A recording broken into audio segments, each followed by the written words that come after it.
Not doing a little running and gunning today. I set up a little course of fire.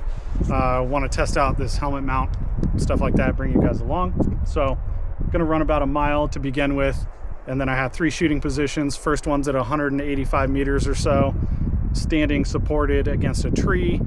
And then I'm gonna move up to 100 meters, shoot kneeling unsupported, and then move up to 50 meters and shoot standing unsupported. It's all on C-zone steel. I want to get 2 hits at each position.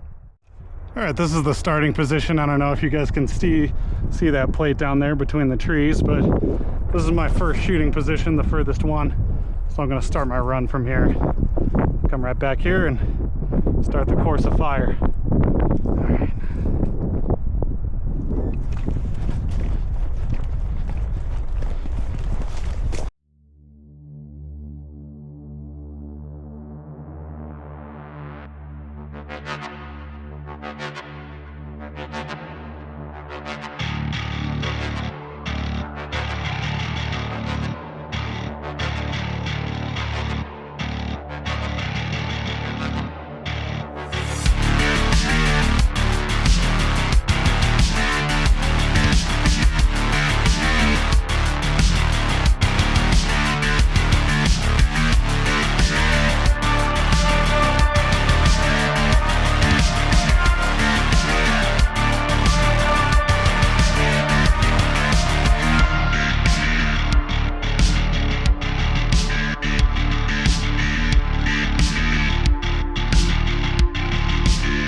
All right. There we go. Wasn't sure about that one. All right.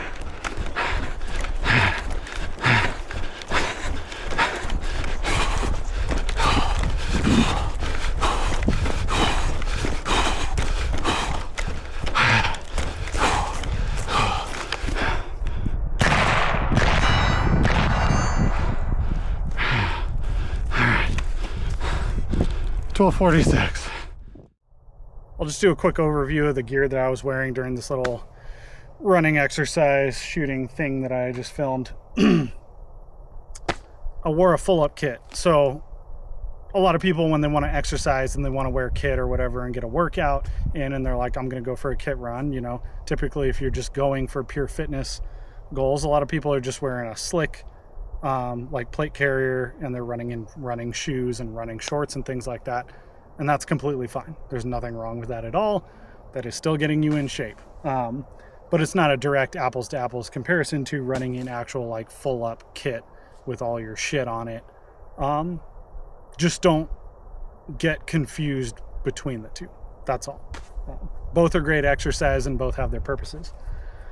The thing that you get into with kit like this, where you're actually wearing all of your gear, is that not only is it heavier, obviously, but it tends to move differently because you don't have that slick kit. The magazine pouches tend to, you know, bounce around and shit like that. And I've got a pack on the back of my kit, all that kind of stuff. You have, you know, slings and things like that. When you're carrying a rifle, it can get caught on stuff, and, you know, you get hotter wearing a helmet you know, your head gets a lot sweatier, things like that. So anyway, wore my ACH helmet. This is basically how I had it set up when I was a private in Battalion, you know, before we switched to the ops corps. We actually technically had already switched to the ops corps when I got there, but there weren't enough for everybody, so new privates get the fucking ACH. So ran that for a little while, and I also ran a Eagle MBAV. When I got in, we were using the tan ones. At that point, we had switched from the Ranger Green to the tan. This is a 3F Supply reproduction of the Ranger Green Eagle MBAV kit, which I like a lot. It's been fucking awesome. Wore gloves just because you don't want to tear up your hands. I had, 9 magazines on me. These are all double stack mag pouches here. You know, cool. Double stack pouches. I got a single one there and another double there. I can also take this out and stick a second radio in there. Obviously I got a radio on this side. First aid kit on the side.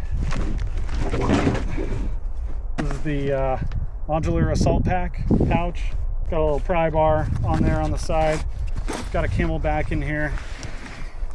It's got like 50 ounces of water at least in there. We'll call it 50. And then a pair of bolt cutters just to add more weight. This wasn't like, I wasn't planning on cutting a bunch of logs out in the middle of the fucking forest, but it's just for weight. And then in this outer pouch here, I got like a drag strap and some emergency gear to start a fire, you know, emergency blanket, shit like that if I had to. Then I got my little admin pouch here, got a multi-tool in it, notepad, pen, Sharpie. I got this Range R card from Black Hills Designs. I think they're Red Clover gear now. I'll correct that down in the description, but you can range stuff visually without using a laser rangefinder, at least roughly, using this compared against kind of standard size things. You got the little cord and you hold it a specific distance from your face, and yeah, pretty self-explanatory. And then running level 4 high com plates. They were kind of inexpensive high coms. They're like the cheapest ones, so they're very fucking heavy. I want to say they're like 8.5 pounds a piece. So all in all, I want to say this kit weighs like 40 pounds, something like that, maybe 45 pounds with the water and shit like that in it, but pretty fucking heavy kit. And then again, you add in the helmet. I was wearing Peltors under the helmet. You know, you get real fucking sweaty real quick. Carrying my rifle, obviously, and but it's fun. It's a good time, and gets your heart rate up. Definitely saw 190 on my watch at one point. So yeah, a little fucking out of shape right now, but that's okay. That's why I'm out here doing this, right? One of the reasons. But yeah, and then running in Solomon boots and Norarm combat pants. They're really nice. They have these vented zips in the crotch. Let some airflow in if it's, you know, if it's not super cold out or you're exerting yourself a lot. It's nice to fucking let some airflow through there. And yeah, they're really comfortable actually, even running in them. So I quite like that. Anyway, that's what I wore today. Take it easy.